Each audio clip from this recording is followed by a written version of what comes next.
Boa noite a todos e todas, sejam todos muito bem-vindos, sejam todas muito bem-vindas. Domingo, esse enquadramento não está muito bem, deixa eu ver. Domingo, 19 horas, nosso já conhecido horário aqui, o horário em que existe uma disputa muito grande pelas pessoas do Brasil para participarem conosco nesse espaço aqui. Você sabe que domingo, 19 horas, é um horário que todo mundo gosta de estar ali, né? Nos holofotes, e estamos aqui fazendo jus a esse final de ano turbulento que nós estamos vivendo. Quem pensou que ia começar o dezembro, dá para dar uma descansada, se enganou-se, como se diz naquela frase das crianças. Nós temos um dezembro que já começa agitado, começa com recados da Marinha para o ministro da Economia, recados do ministro da Economia para a população brasileira, a Faria Lima, o Banco Nervoso, né, o tempo inteiro, o presidente Lula se manifestando. Essas coisas todas, no entanto, parece que não tiraram a importância do que estava acontecendo na semana anterior, que é com relação a Jair Bolsonaro. As coisas vêm se precipitando, depois de passado um tempo grande, onde basicamente muito pouca informação foi adicionada ao que nós já sabíamos, inquérito das vacinas, o roubo das joias, não havia mais nenhum andamento muito efetivo sobre as investigações que rolavam em função do 8 de janeiro. E aí nós tivemos o período eleitoral, em que o nosso Procurador-Geral da República optou por não mencionar e não falar absolutamente nada a respeito, segundo ele, para dar uma certa igualdade, isonomia para o processo eleitoral. Eu, particularmente, acho que ele interviu no processo eleitoral, não dando essas informações que parece que já estavam prementes ali, ou pelo menos as pessoas já tinham acesso. Sabe-se lá se as pessoas sabedoras de que Jair Bolsonaro tentou matar, né? Ou não, ele tentou, não, a gente vai conversar sobre isso, mas participou de uma grande organização para matar o presidente da República eleito, o vice-presidente eleito, o ministro da Suprema Corte, que naquele momento, inclusive, se não me engano, era presidente do Tribunal Superior Eleitoral. Será que se as pessoas soubessem de tudo isso, as eleições teriam transcorrido dessa maneira? Nós nunca vamos saber, essa é a verdade. Por decisão do nosso procurador-geral, ele esperou terminar a eleição, mas também quando terminou, aí veio uma avalanche de provas, de informações, de questionamentos, de materiais, de escutas para todos os lados, que deixa a gente um pouco preocupado.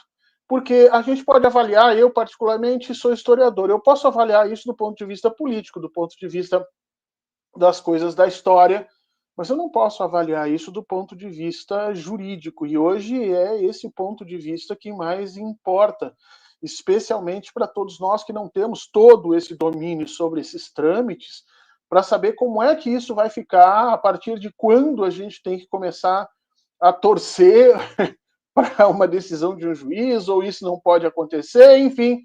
Nós vamos conversar sobre isso hoje, apesar de algumas pessoas dizerem: ah, mas esse papo está meio requentado.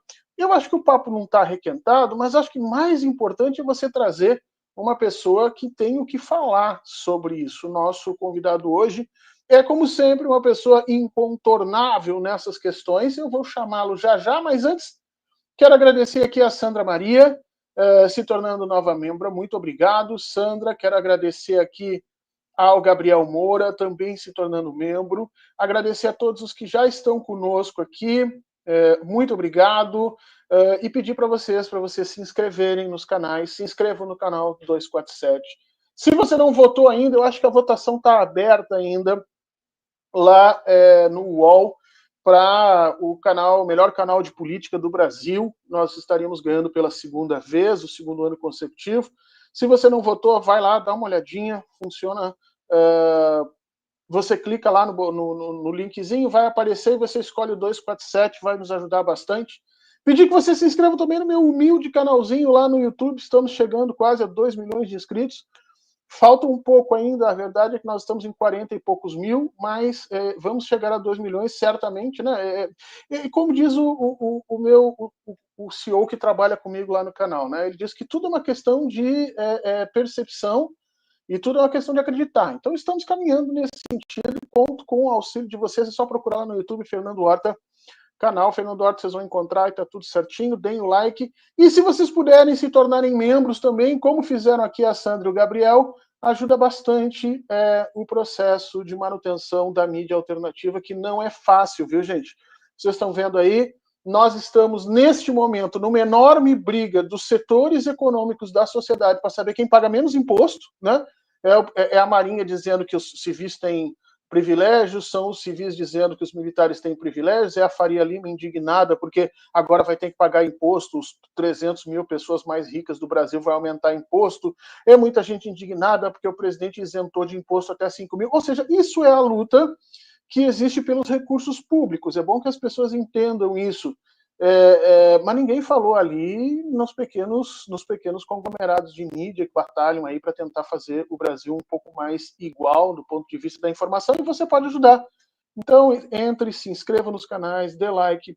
Se você puder se tornar membro, ajuda bastante nesse sentido. Eu hoje converso com uma das pessoas mais, vamos dizer assim, avalizadas para falar sobre a questão jurídica do Bolsonaro e dessa situação que nós temos no Brasil. Quero chamar aqui para a gente, para conversar conosco, meu querido amigo Fernando Rideu.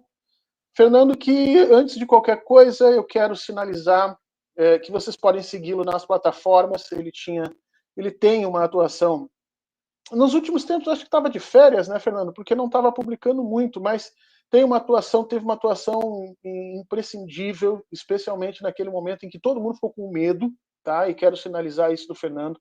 É um amigo e uma pessoa que eu respeito demais pela capacidade intelectual e também porque no momento em que todo mundo achava que o Bolsonaro ia ganhar espaço no início do seu governo, onde ele tinha caneta cheia, onde ele passou a fazer uma série de ataques e agressões, poucas pessoas deram um passo à frente e botaram a sua cara para dizer e informar a população que o que estava acontecendo não era correto, e fazer críticas a um presidente que naquele momento era um presidente totalmente empoderado, ou seja, o primeiro ano, o segundo ano do governo Bolsonaro era muito difícil se falar alguma coisa, e o Fernando é uma das pessoas que jogou isso muito bem, e não é que nem eu, que sou historiador e que dependo muito pouco, né, do que as pessoas pensam a respeito de mim e tal. O Fernando é advogado penalista, para quem não sabe, especialista nessa área de direito criminal, né?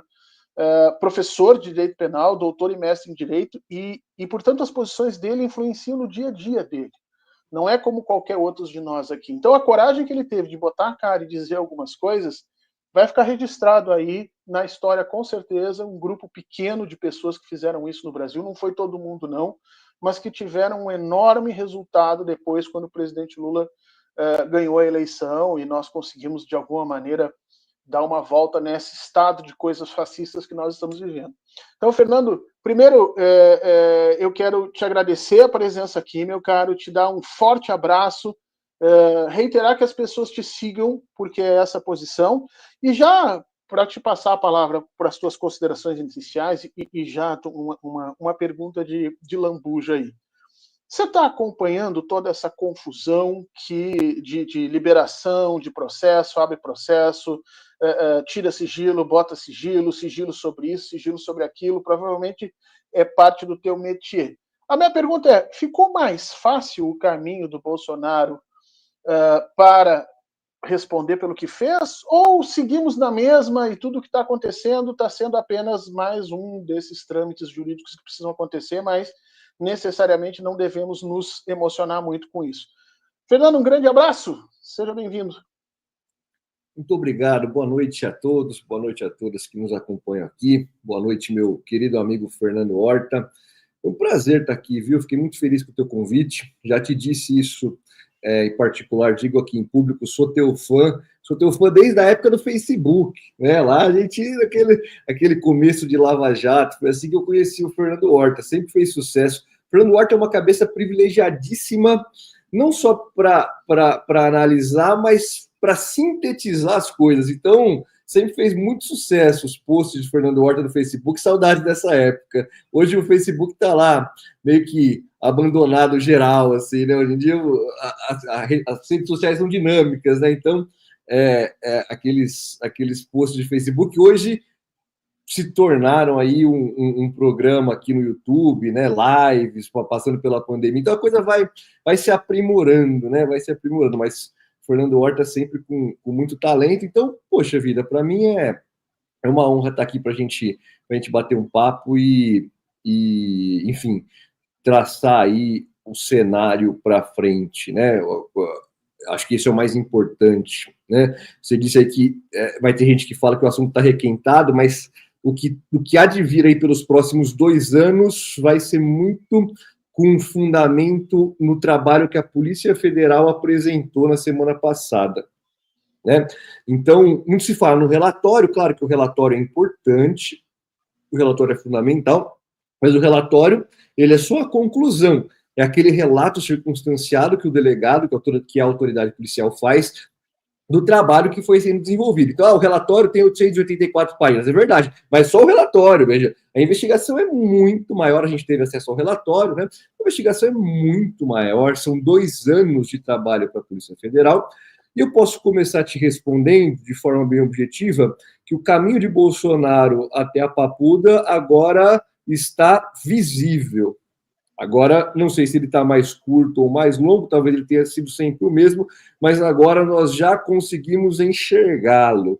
Pelo menos a distância de um ponto ao outro aqui, a gente já consegue enxergar, já está muito mais fácil a gente enxergar. Porque, veja, e é natural isso, né? Mas a Polícia Federal fez um trabalho silencioso ao longo dos 2 últimos anos.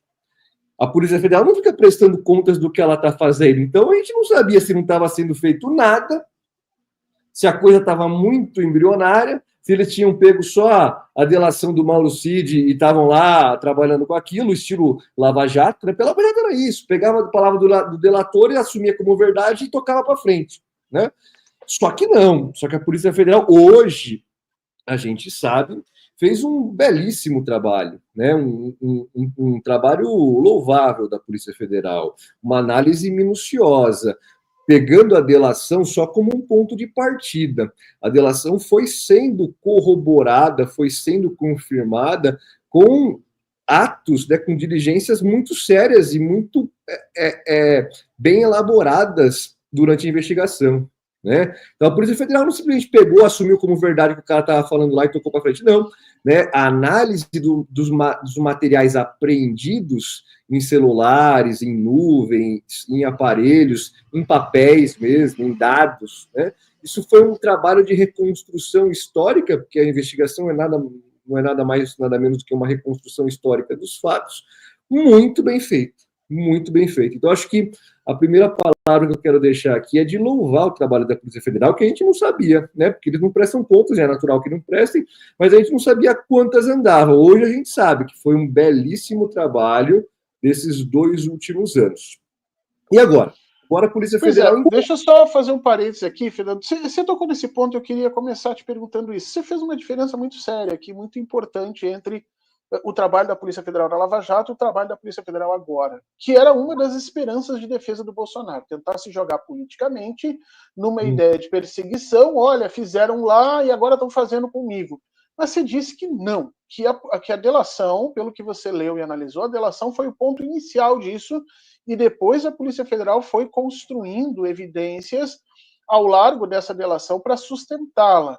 No teu entendimento, se isso pudesse ser cristalizado na parte jurídica brasileira, porque a gente sabe que esse Instituto da Delação Premiada ela tem muitas discussões jurídicas ali, né? E da forma como a Lava Jato tinha utilizado, ela me parece que era insustentável.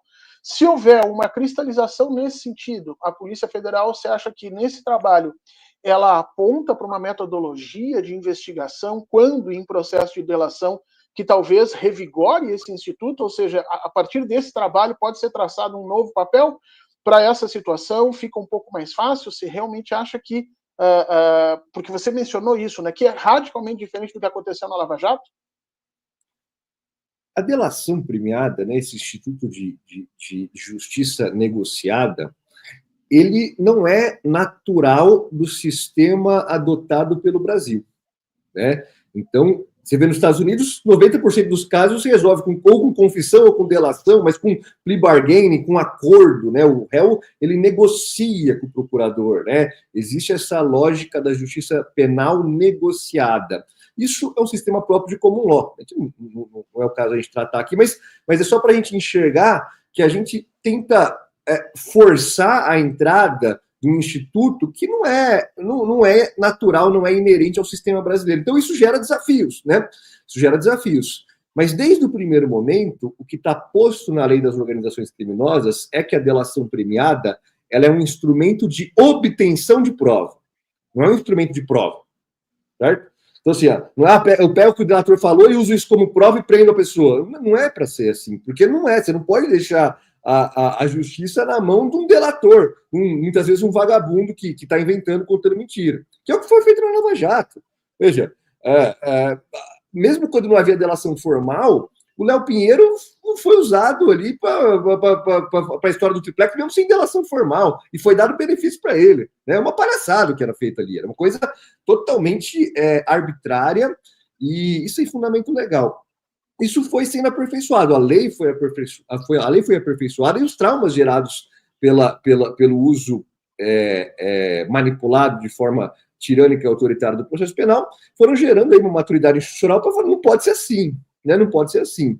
E eu acho que a Polícia Federal evoluiu muito nesse trabalho, que é muito diferente da Lava Jato, né? Agora sim, aparentemente, está sendo utilizado como deve ser, como instrumento de obtenção de provas. Ah, tá bom. Delator, é isso aí, mas o que você tem de prova? Tem o meu celular aqui, tem os papéis aqui de golpe, eu posso explicar os encontros, pode rastrear minha localização por celular, eu vou explicar cada reunião, onde foi, o que foi, trazer evidências para corroborar o que eu estou falando, né?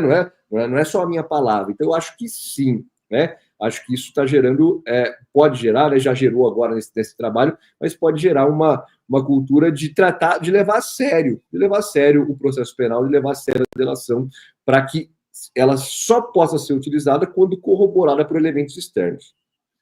E é por isso que toda hora que havia alguma novidade ou a polícia descobria alguma coisa que o Mauro Cid não havia delatado, ele era chamado novamente, né, em reunião com o Alexandre de Moraes, no sentido de, olha, você não contou isso aqui, né? Então nós podemos retirar esses benefícios que você teve porque você não contou aqui. Diferentemente do que aconteceu na Lava Jato, né? O Léo Pinheiro, você citou o Léo Pinheiro ficou acho que 2 anos e meio, quase 3 anos preso, né?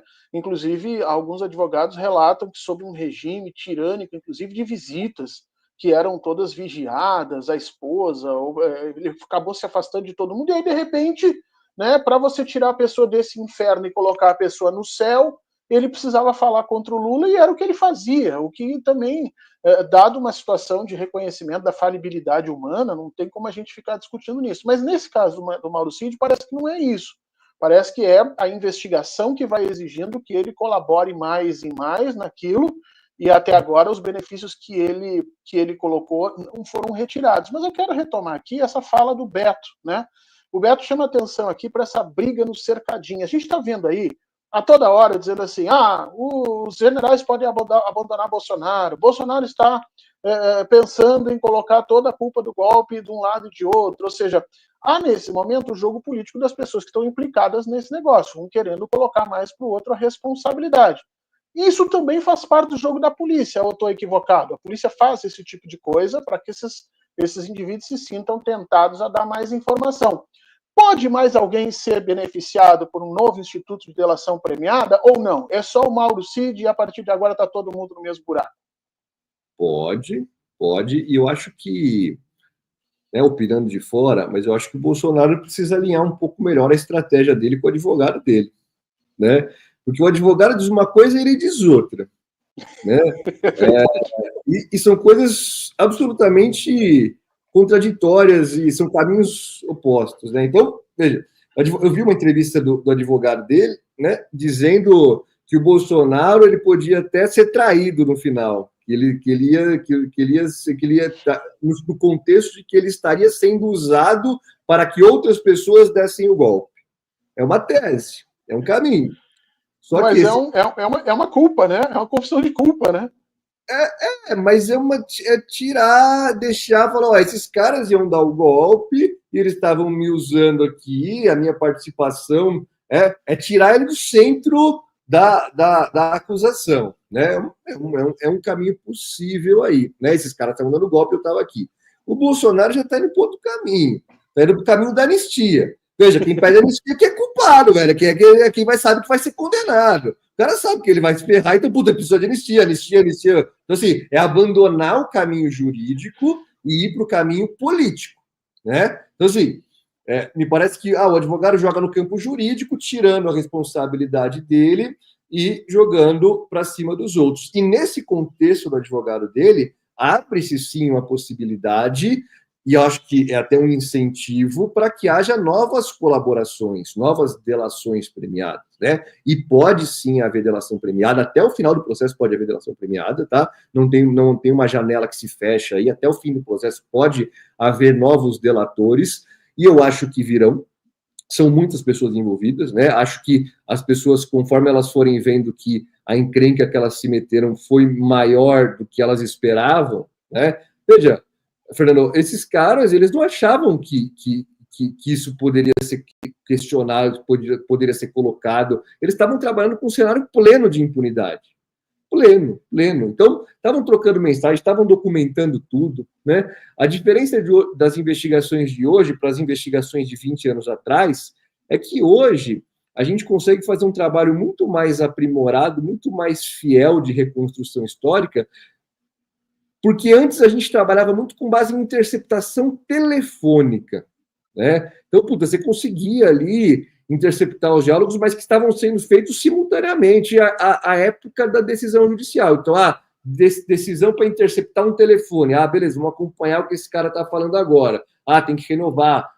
Beleza, tem que renovar de novo. Então, assim, dava para se investigar, mas era uma coisa muito, muito mais difícil, porque você faz um recorte de tempo.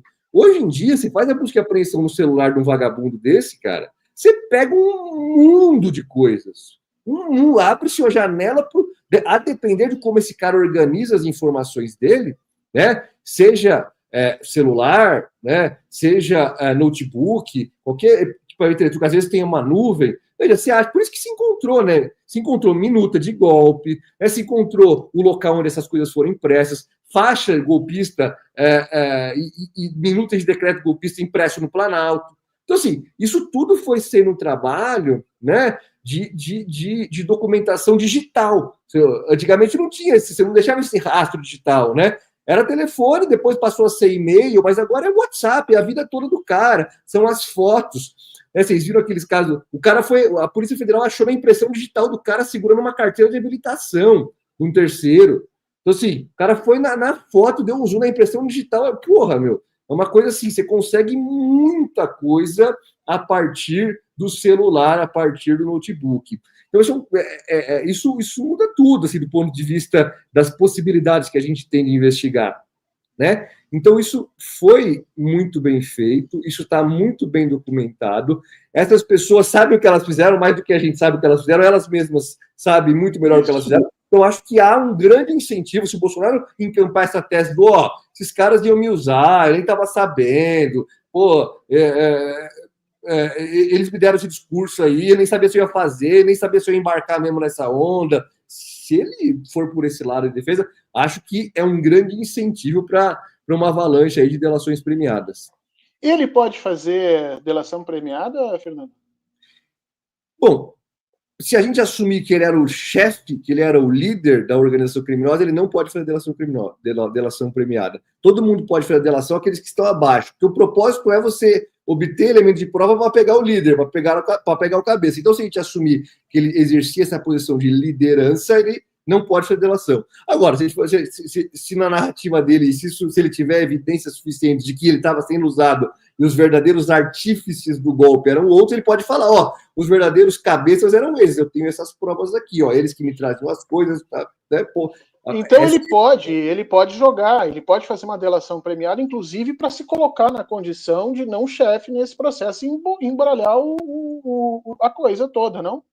Em tese, ele poderia, só que a delação ela é um negócio jurídico, ela é um acordo, né? Então, para ter a delação, você tem que ter uma parte que é o delator e tem que ter outra parte que é a autoridade, que é o Ministério Público. Então, dependeria do Procurador-Geral da República encampar essa tese e falar, não, realmente, o Bolsonaro me trouxe aqui vários elementos, os cabeças eram os generais, que iam montar uma junta de governo, ele logo seria ejetado da cadeira, né? E, em tese, sim, mas lembrando que é um acordo, né? Então, você precisa convencer a outra parte, né? É o delator e a autoridade para fazer o acordo.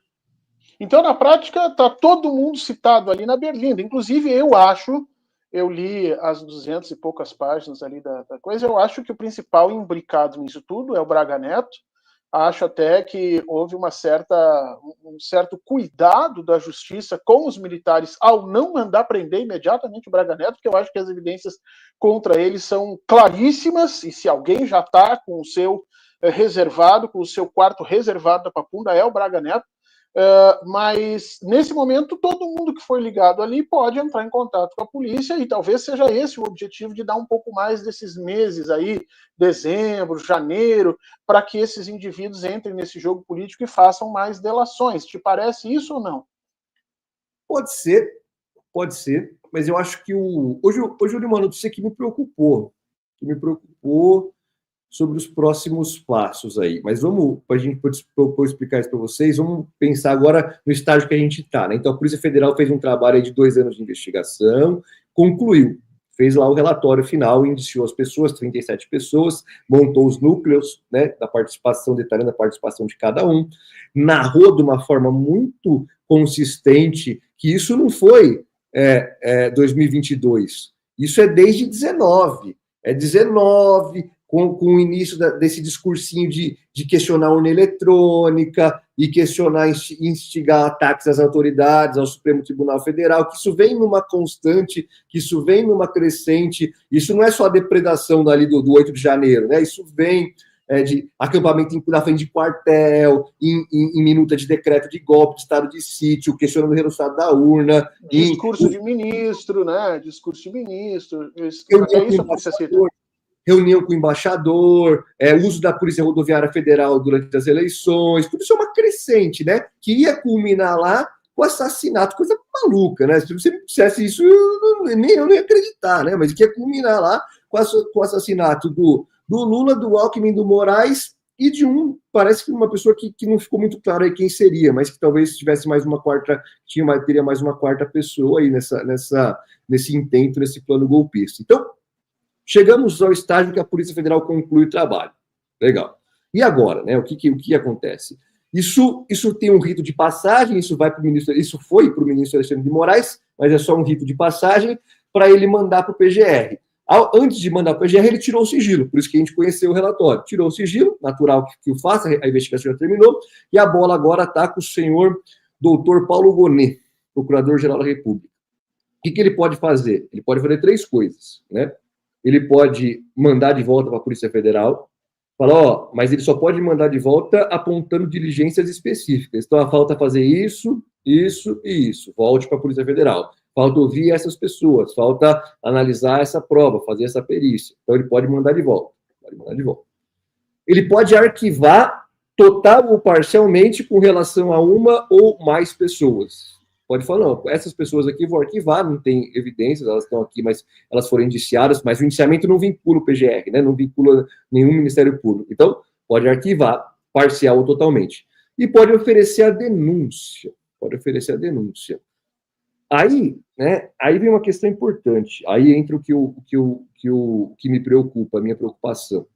Hoje eu li uma notícia lá que o Gonet estuda fazer uma super denúncia contendo vacina, contendo os casos todos do Bolsonaro, incluindo esse caso, né?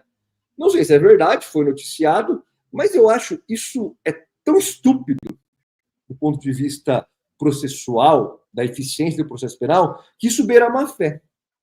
Isso, a ser confirmado, isso beira a má-fé. Né? Isso beira que interesses essas pessoas estão querendo contemplar. Só para as pessoas entenderem, Fernando, é como se eu estivesse processando uma pessoa que roubou uma caixa de leite e logo em seguida ela foi lá e torturou, estuprou 15 pessoas. Aí eu digo, vou juntar tudo numa denúncia só. Um crime extremamente importante, vital, e um outro que não tem essa importância toda, tudo no mesmo lugar para confundir.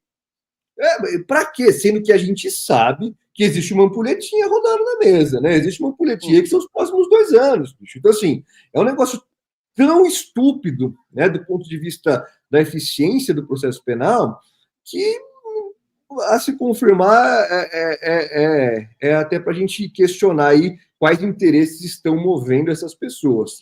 Porque isso facilitaria a defesa, ou pelo menos traria uma confusão gigantesca, né, Fernando? Não, facilita, porque veja, olha só, olha como é a coisa, né? A Lava Jato, ela tem, além de todas essas diferenças que a gente falou, né? Ela ia por fases, como se fosse o Candy Crush, sabe? Que você vai passando de fases, né? Então, assim, fases, 60 fases teve a Lava Jato, né? E mesmo assim já foi difícil, já foi burocrático, né? Mas ela foi por fases, ela foi sendo. Era um joguinho de xadrez ali que as peças iam sendo mexidas e cada fase era uma rodada de uma pessoa, sabe assim? Era uma fala. Agora não tem isso daí. Agora foi um trabalho longo da Polícia Federal. Teve algumas fases, óbvio, né? Mas a grande coisa aqui chegou nos finalmente agora, indiciando 37 pessoas.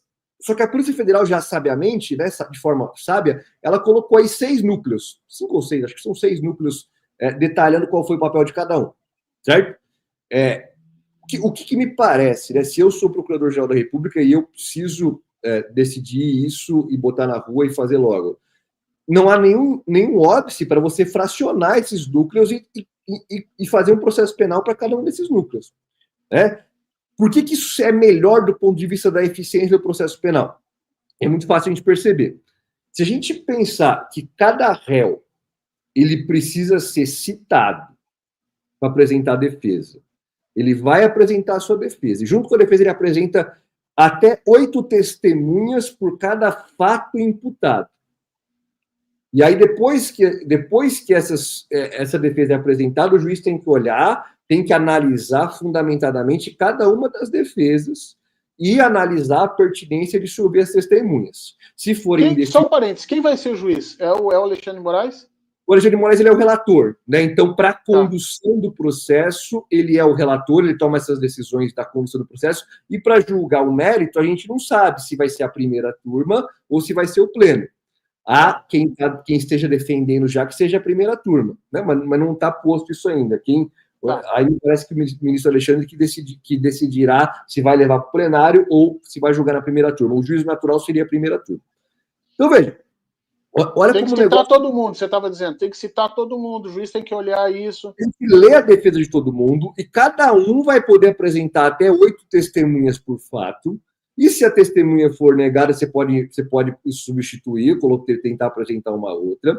E todas essas testemunhas vão ter que ser ouvidas durante a audiência. Cada um dos réus pode pedir uma prova pericial, pode abordar uma nulidade, pode pedir para refazer alguma perícia, pode usar todos os meios de prova, tem audiência, no final, cada um dos réus apresenta suas alegações finais, e aí sim, o caso estaria maduro para julgamento.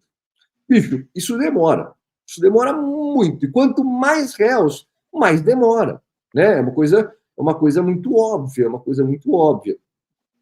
então, assim, isso já está um super inquérito. Você fazer um maxi processo de se todo mundo que for indiciado for denunciado, são 37 réus que podem apresentar pelo menos 8 testemunhas para cada fato imputado, e vai dar aí, né, 200, vai 300, chega a quase 300 e 300 testemunhas para serem ouvidas. Então, assim, já me perguntaram, mas você acha que julga esse ano ainda? Eu acho difícil julgar. Esse ano próximo, né? O próximo. Você acha que julga 2025? Acho muito difícil. Acho que ele já tinha que denunciar logo, né? Não vejo por que esperar virar o ano. Parece que o trabalho já está maduro, né? Monta uma junta, pô. Você é o Procurador-Geral da República, né, meu? Bota 30 pessoas para trabalhar com você e desenvolva a denúncia e ofereça a denúncia, né? Mas mesmo oferecendo em janeiro, fevereiro, a denúncia, eu acho muito difícil. Acho que isso vai se arrastar por 2026. Acho que vai chegar no tempo aí da eleição, se correr, né, se for tudo muito rápido, no tempo da eleição para ser julgado. Acho que quem vai desempenhar um papel central nisso é o ministro Alexandre de Moraes, com a relatoria do inquérito e depois do processo, né? Porque até agora foi inquérito, a partir que a denúncia for recebida, isso vira um processo penal. E justamente por isso me pareceu importante destacar a legitimidade do ministro Alexandre de Moraes como relator desses casos. Eu publiquei um artigo isso hoje que eu ia te perguntar. Isso que eu ia te perguntar. Porque tem muita gente já dizendo assim, como ele foi o principal alvo, como ele era o tomador de decisão no TSE, como foi sobre ele o atentado. Então, que isso tudo colocaria ele numa condição de impossibilidade de tocar o processo. Pois é. Então, foi justamente por isso que eu aí, em conversas com meu querido amigo, sócio, padrinho de casamento, professor, orientador de uma vida aí, que é o Pedro Serrano, ele disse até que eu estava subindo, estava de férias, estava meio de férias, aí eu estou muito trabalho na advocacia, a gente acaba, né, dosando as coisas aí. Então, o Pedro sou sócio do Pedro Serrano no escritório, então a gente, praticamente todo dia eu estou com ele, e num desses papos nossos, né, surgiu a ideia da gente fazer um texto explicando essa questão, porque muita gente vinha falando, como é que pode, Alexandre de Moraes é vítima e é juiz do caso, tem que tirar, isso é um absurdo. E para a gente sempre foi muito claro que não é assim. E daí veio a ideia de publicar esse artigo que saiu hoje na Folha, mostrando que, veja, uma coisa é a agressão física que ele sofreu, ele e o filho, a família, lá no aeroporto de Roma. Aí sim, ele é vítima, o cara bateu, o filho xingou, tal. Ele está sendo vítima, né, de um negócio, e ele ser juiz disso aí realmente não é o caso. Justamente por isso ele se declarou impedido.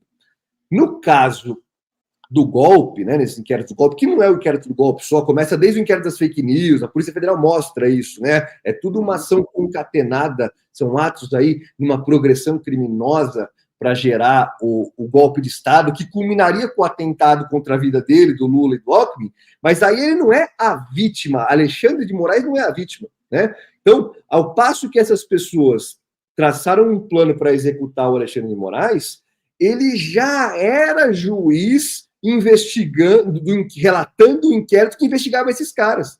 Então, veja, porque ele já era o juiz dos inquéritos da fake news que gerou o desdobramento, que gerou o inquérito do golpe. Então, veja, olha o absurdo. Você admitir que aqueles caras que estão sendo investigados, que vão ser processados, escolham o juiz.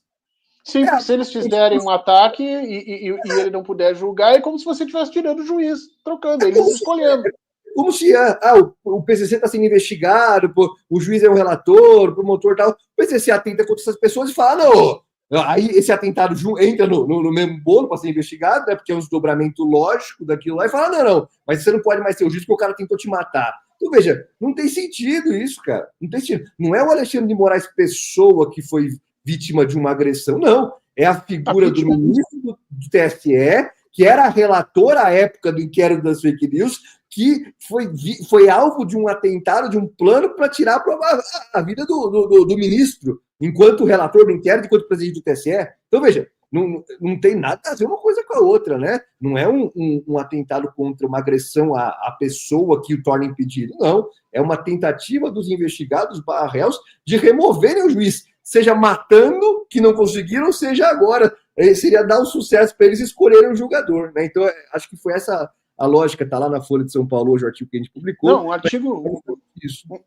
artigo fantástico, recomendo as pessoas. Eu não gosto de recomendar que as pessoas leiam a Folha de São Paulo, mas nesse caso tem que ler o Rideu e o Pedro Serrano. Na realidade, a vítima é o povo brasileiro, é a democracia brasileira. Os meios de ataque a isso era a supressão da vida do ministro e da vida do presidente e do vice-presidente. Então, eu acho que é isso, né? E essa confusão toda tem que ser tratada com um pouco de diferença. Bom, então, o Alexandre de Moraes, para desespero dos bolsonaristas e do próprio Bolsonaro, seguirá sendo o relator, o ministro disso. Ele pode dar um andamento mais rápido ou menos rápido nisso, mas no teu julgamento isso vai chegar até o período eleitoral, ou pelo menos muito próximo lá. Você falou em 200, 300 testemunhas, você imagina que se eles tiverem que ouvir uma dessas por dia, você está falando de quase um ano de ano jurídico, né?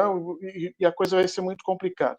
Fernando, deixa eu te perguntar uma coisa que me assustou e está deixando as pessoas aí muito emocionadas. Muita gente dizendo, porque agora vem essa história né, filho feio não tem dono. Então o golpe não deu certo, a impressão que eu tenho é que eles queriam deixar tudo documentado, porque se o golpe desse certo, aquilo tudo ia virar um grande material apoteótico, bem ao estilo militar, né? A gente que conhece a historiografia do regime militar, a gente sabe que eles relatavam, escreviam tudo, porque eles tinham a plena certeza de que, primeiro, que não iam ser pegos, que não iam ser punidos, e segundo, que aquilo era parte da história heróica do Brasil. Então, a impressão que eu tenho é que eles fizeram isso também. Então, mas agora começa uma situação assim, Bolsonaro diz que não foi ele, passa para o outro, o general diz que não é ele, os generais, por exemplo, que não foram à posse do Lula, agora estão posando de heróis, porque segundo está, né, na condição aí de análise, eles é que teriam se negado a cumprir o golpe. Então, o que vem agora é um empurra-empurra do jogo das culpas que a gente conhece muito bem. E muita gente agora dizendo o seguinte,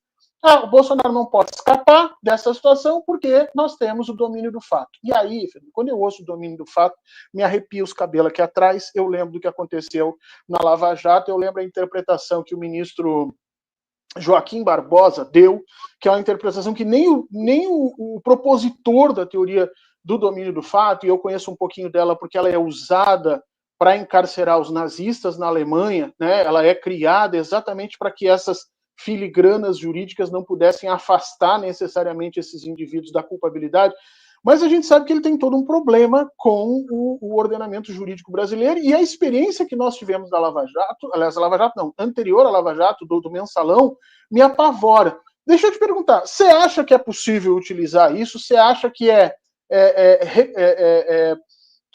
vamos dizer assim, querido, né? Que nós gostaríamos que isso fosse utilizado, ou isso tem que ser guardado num canto do ordenamento jurídico brasileiro, esquecer, e o que nós temos de prova mesmo é possível já se utilizar sem precisar esses floreios todos? Eu acho que é desnecessário. Se tivesse que definir a teoria do domínio do fato para esse caso e para todos no Brasil, ela é desnecessária. Por quê? Né? O próprio Roxin, que desenvolveu essa teoria na Alemanha, né, joga aí na internet, você vai ver o Roxin desmentindo, falando que o que eles estão fazendo no Brasil é uma merda, né, que não é assim, que não tem nada a ver. E não tem nada a ver por uma simples constatação. São sistemas jurídicos diferentes. Na Alemanha, você precisa diferenciar o partícipe do autor.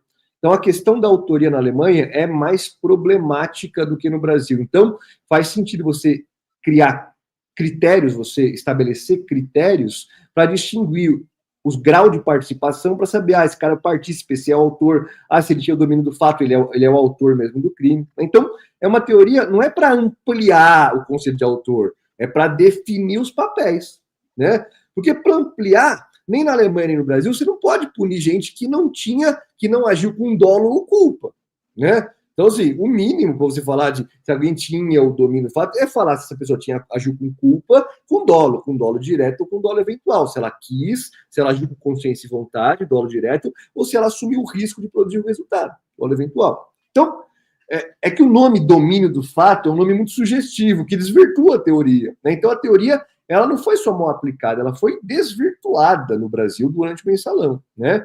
Foi feito para pegar quem não tinha nem a conhecimento da coisa, mas fala, não, esse cara estava na posição de chefia, então ele tinha o domínio do fato. Se ele podia interferir e se ele podia parar, isso é porque ele é autor também, porque ele tinha o domínio do cara, não é isso, velho. Essa foi a interpretação usada, né, Fernando? Se ele podia parar a sequência de fatos, então ele tinha o domínio do fato. E se ele não parou, então ele é culpado. É uma loucura.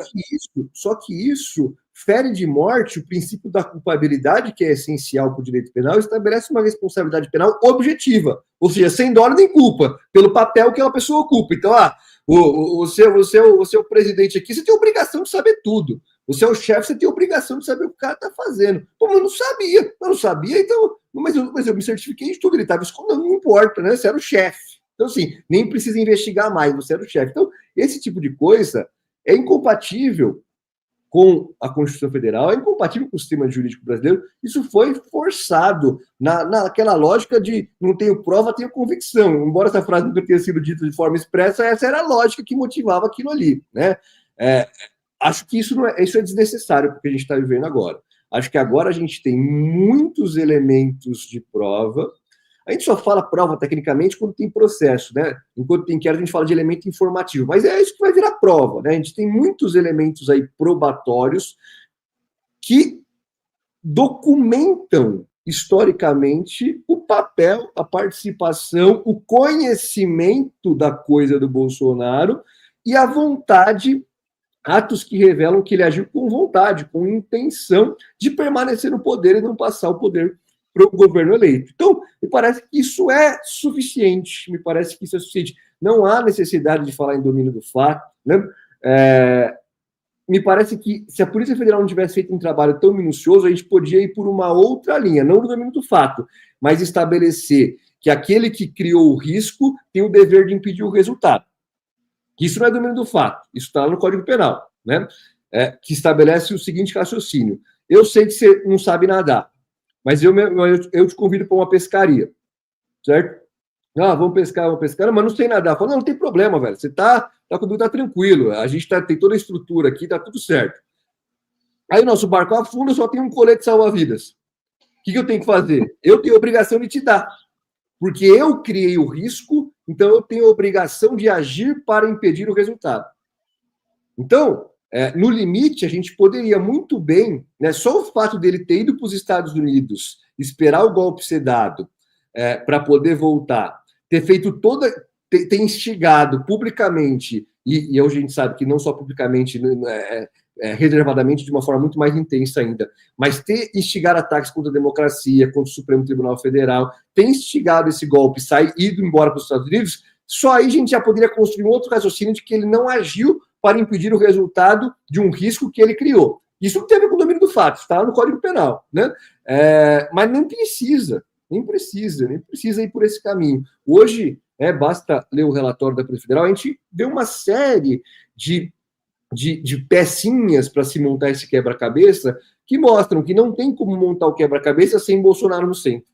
Isso aqui é verdade. Não tem como a gente montar esse quebra-cabeça sem o Bolsonaro estar no centro do golpe, está no centro desse plano golpista. Então, me parece que aí não há necessidade de domínio do fato, não há necessidade de nenhum malabarismo, é simplesmente dar o direito de defesa para essas pessoas não negarem que é perseguição política, né? Você vai ter o direito de defesa, você tem o direito de rebater todas essas provas. Rebata. Ah, você tem o direito de apresentar testemunhas para rebater isso. Presente. Você tem o direito de apresentar a sua narrativa para mostrar que isso não é bem assim. Presente. Você tem que explicar, aquele discurso que estava pronto para eu ler na hora do golpe, não, eu nem sabia. Isso aí foi algum jurista bem senhor na beira da morte que fez. Tá bom, que me mostra aqui, né? Porque então, sim, é isso que tem que ser dado obrigatoriamente ao Bolsonaro, direito de defesa. Mas não precisa se fazer nenhum malabarismo, nada além do processo penal puro e simples que está posto da Constituição Federal. Meu caro, a gente vai encaminhando para o final, a gente tem uns 12 minutos ainda, eu quero te botar numa ruim, uma pergunta ruim aqui, que a gente não é porque a gente é amigo que a gente vai aliviar. Minha pergunta para ti é assim, Fernando, só a institucionalidade jurídica brasileira, ou seja, STF e os meios jurídicos, dão conta dessa situação de prender o Bolsonaro?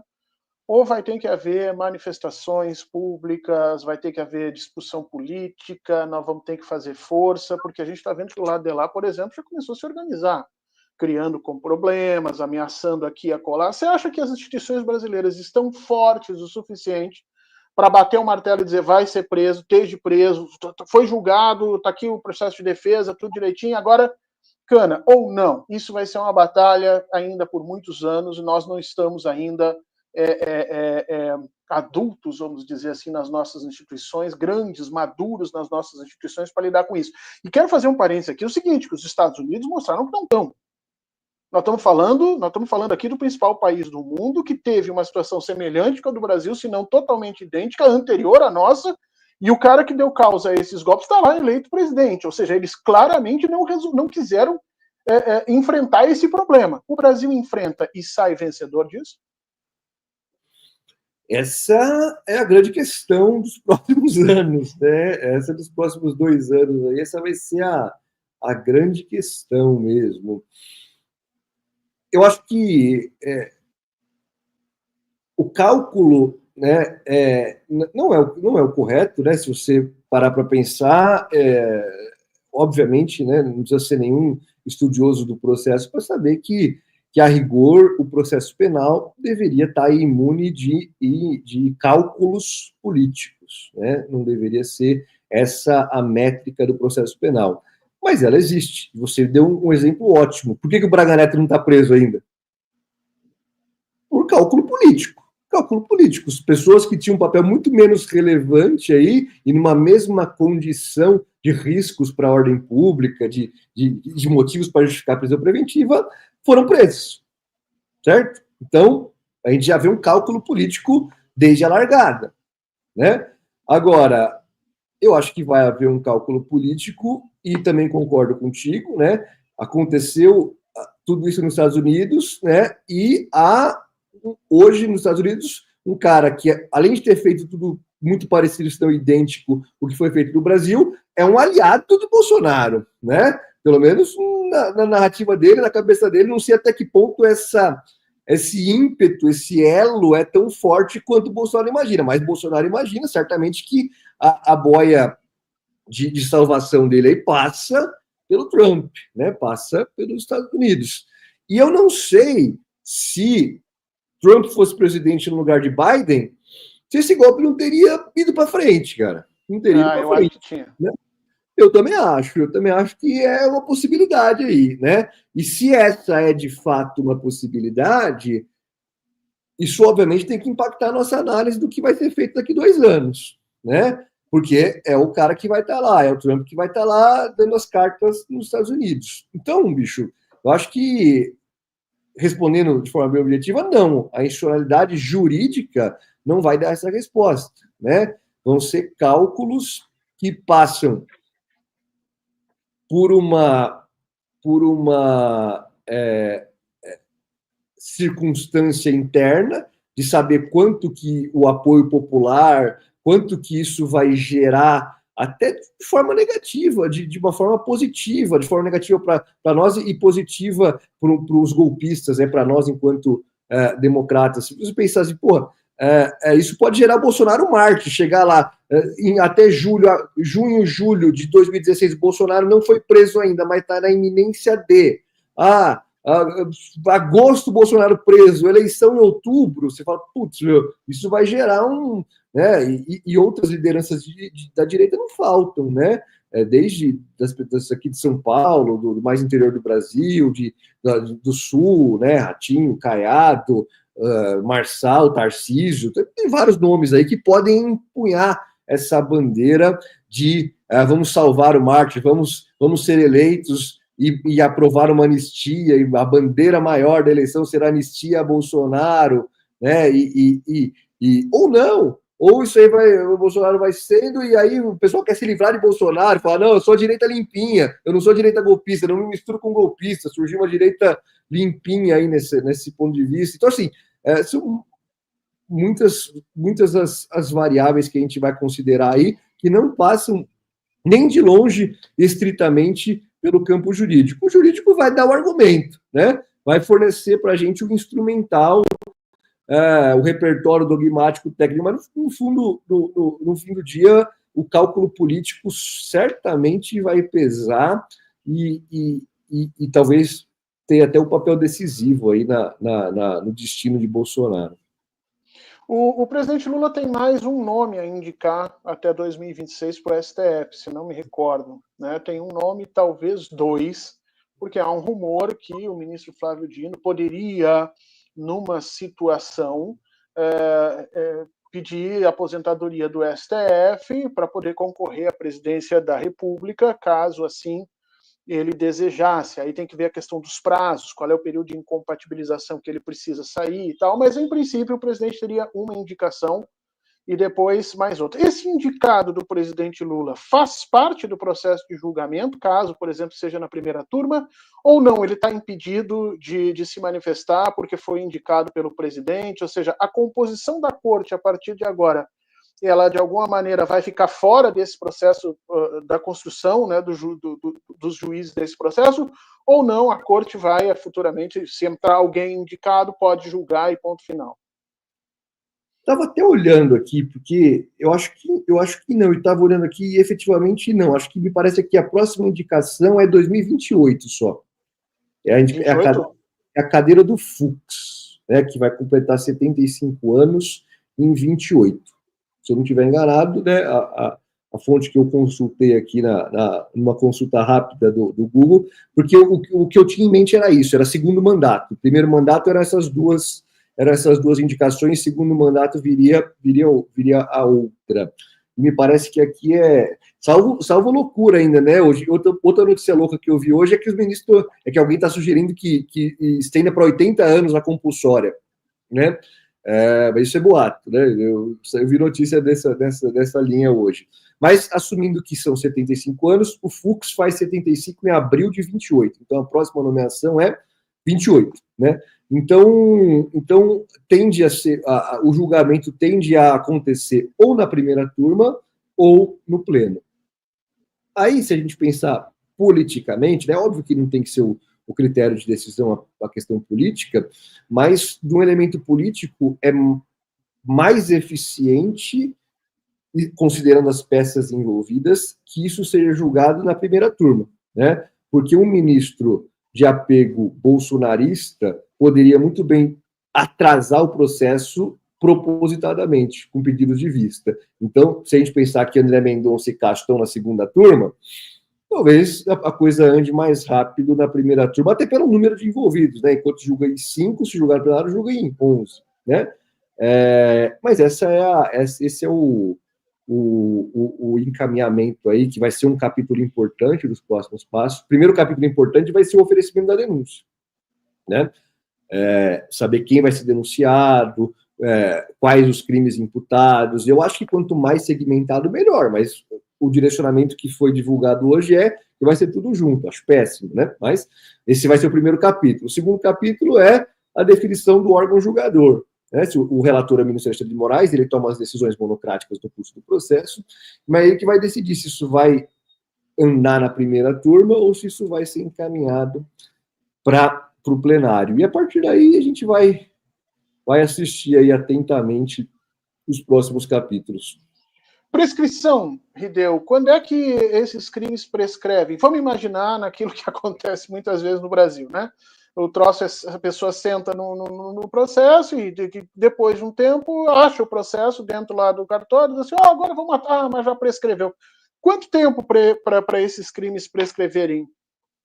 Teria que fazer as contas, mas não vai acontecer, tá? Essa nem é uma preocupação que eu tenho, mas assim, mesmo tem gente que fala, mas o Bolsonaro vai fazer 70 anos, aí o prazo cai pela metade. Esquece, bicho, esquece. Mesmo caído pela metade, não vai prescrever, né? Se a gente pensar que a pena dos crimes aí mais graves imputados, né? Imputados não, que eles vão ser imputados na denúncia, mas no indiciamento aí colocados, né? Abolição violenta do Estado Democrático de Direito, pena máxima de 8 anos. Golpe de Estado, pena máxima de 12 anos. Né? Então, esses crimes, eles demoram para prescrever. Né? Isso tem uma tabelinha, que está aqui no Código Penal também, mas se a gente parar para ler, vai prescrever, quando crimes com a pena máxima não excede 8, em 12 anos. Né? Em 12 anos. Então, a gente está falando de prazos prescricionais aí de 12 anos. Ainda que caia pela metade 6, né, tem um marco interruptivo da prescrição. Quando o juiz recebe a denúncia, interrompe a prescrição e começa a contar de novo.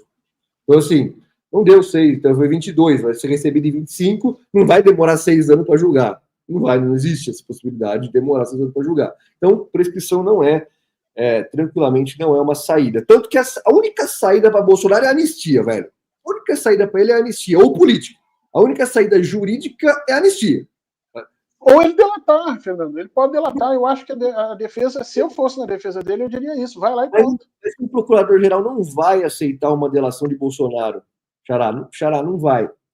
A menos que ele traga provas robustas, e ele não vai ter essas provas robustas, porque a gente sabe que ele não vai ter. Né? Então, assim, ele precisaria ter ali, né, um repertório para justificar que ele não era o líder dessa organização criminosa, que era uma junta de militares que estavam usando. O advogado dele começa com essa narrativa, né?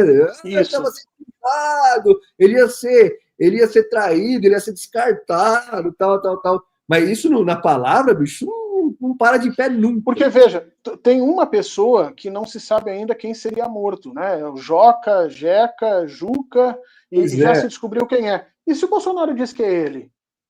Se ele conseguir mostrar que é ele, isso seria muito legal do ponto de vista pessoal, né? Você fala, traz as evidências aqui, monta o que era. Tem gente que fala, era o Zé Dirceu, né? Era, sei lá, já falaram um monte de pessoas aí, né? O pessoal, não, era eu, os caras me mataram aqui, mas só palavra, bicho, só palavra não vale nada. Isso aí, a palavra é a impressão, né? Só a impressão, falar, eu acho não serve de delação, né? Eu acho não serve de delação. Eu acho muito complicado esse movimento de sair, tirar a liderança, tirar o papel central de Bolsonaro. Por isso que eu acho que juridicamente ele não vai ter saída, né? Pode ser que um dos crimes seja absorvido pelo outro, eu até acho que pode ser, né? Então a gente está falando em 3 crimes: organização criminosa, abolição do Estado de Direito e golpe de Estado. Pode ser que no fim do dia fique golpe de Estado e organização criminosa, né?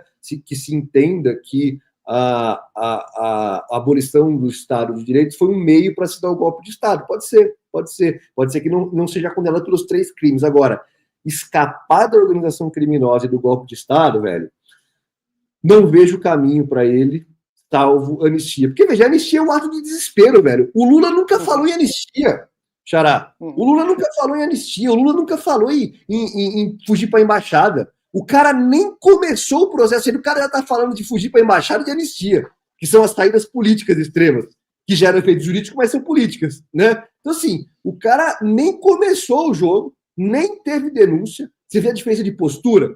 O Lula, desde o começo, velho, eu não vou no processo, eu confio nas instituições, mesmo sabendo que é tudo uma corja para pegar, para contra ele, contra ele. Não, eu vou mostrar, porque eu tenho a verdade. Cara, Bolsonaro nunca falou que ele tem a verdade. Não, eu quero anistia. Não, eu pensei na embaixada. Porra, meu. É coisa de quem não é burro, né? Porque ele sabe o que ele fez, né, Xará? Mais do que a gente sabe. Hoje a gente já começa a saber que ele sabe o que ele fez. E ele sabe que os caras têm acesso a um mundo de dados ali que já está posto, né? Então, assim, não acho que nenhum procurador-geral em sã consciência faça uma delação, salvo, né, uma bomba atômica que o cara solte aí e consiga demonstrar um plano de que ele seria vítima, no fim das contas. Fernando, quero te agradecer demais essa 1 hora que a gente conversou aqui, batemos recordes de pessoas conosco, já chegamos quase a 1.600 online, isso é muito bom. A gente tem que encerrar para passar a boa noite 247, o pessoal aqui te mandando um abraço, agradecendo demais as tuas manifestações, e eu, mais uma vez, me coloco aí como teu fã, não só por conta do teu conhecimento, da forma como você traduz isso sem aquele juridiquês que muitas vezes mais atrapalha do que ajuda as pessoas que precisam saber como é que funciona a nossa justiça e principalmente a coragem que você tem de vir falar sobre essas coisas num domingo, das 19 às 20, que a gente sabe que você devia aí já estar descansando, que amanhã é trabalho. Agradecer demais a tua presença, meu caro, te deixar um grande abraço, te dizer que essas coisas vão começar a acontecer e eu vou pegar o telefone e te ligar de vez em quando, dizer, Fernando, vamos conversar um pouquinho mais, porque o pessoal gostou demais aí da tua presença. E aí, as próximas vezes eu te recebo com mais carinho ainda. Vamos lá, eu adorei estar aqui. Sabe que eu me inspiro, eu fico muito feliz em receber esse elogio, porque eu me inspiro muito em vocês, desde lá de trás, na forma como você sempre foi didático, sempre foi claro, então sempre foi uma inspiração, a gente sempre se deu super bem, imagino até por conta dessa conexão, né? Então, uma alegria estar aqui. Eu, hoje em dia, realmente estou com a agenda mais restrita, por isso que tenho aparecido menos aí, mas é sempre um prazer estar na TV 247 e estar com você aqui. Não podia recusar esse convite jamais. Então, espero que o pessoal tenha gostado aí, porque eu adorei e espero novos convites para estar aqui com você no 247. É sempre um prazer e uma honra. Obrigado, Fernando. Obrigado para todo mundo que nos assistiu até agora. Deixa o like, não se esqueça de se inscrever no canal, de se tornar membro, de seguir o Fernando Rideu nas plataformas em que ele está, o Facebook, Twitter, ele tem outras plataformas, é sempre importante. E deixar para todo mundo um grande abraço, um excelente final de semana e a gente se vê na semana que vem. Até mais. Valeu!